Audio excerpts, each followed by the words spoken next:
Laikrat pietur evertos. Jā, un kā tas īsti sākās, tu vispār vairs atceries?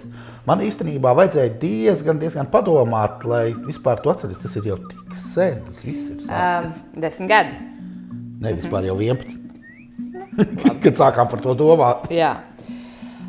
Jebkurā gadījumā tas sākās ar to, kad mēs gribējām izveidot mazu pasākumu sētā, lai saicinātu savus draugus, kas nodarbojas ar dažādām ezotēriskām vai pašizziņas metodēm. Ne? Jā, tas sākās ļoti interesanti.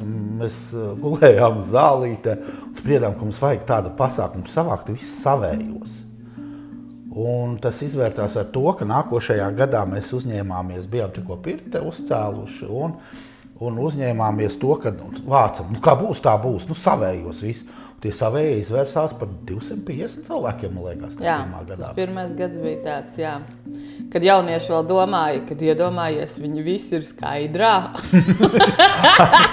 Un viņi ir pieauguši. Viņi dejo dienas vidū vienkārši pie ugunskura. Jā, tas bija tāds daudz lietas, jā, tas laikam bija pirmo reizi, kad tādas lielākas cilvēkus masas sāk savākties vienkopus tādu, kur, kā mēs sakam, savācās viss, kas dara kaut ko interesantu un dīvainu.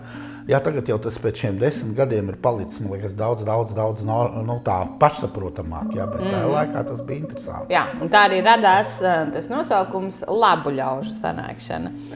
Tas nozīmē to, ka jau pašā saknē mēs aicinām tikai labus ļaudis, kas tiešām vēlās un ir ar atvērtu sirdi, pirmkārtām jau sevi atrast un arī iedarboties ar citiem, vai ne?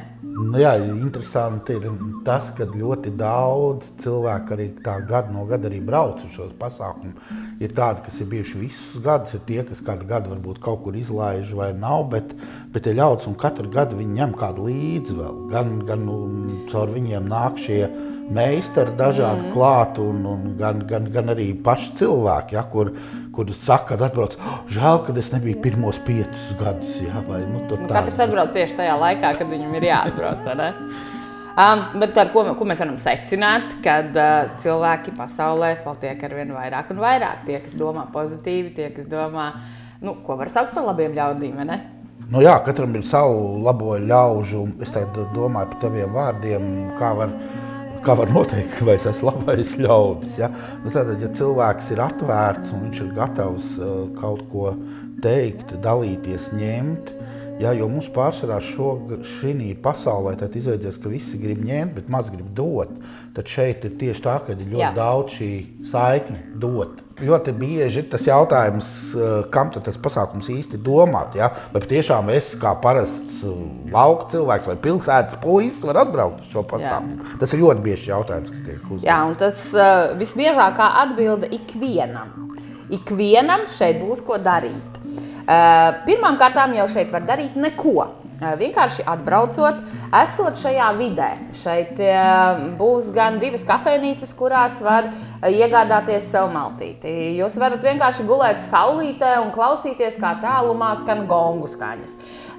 Jūs varat izstaigāt gada tirgu, kurā būs vairāk kā 200 dažādu tematisko,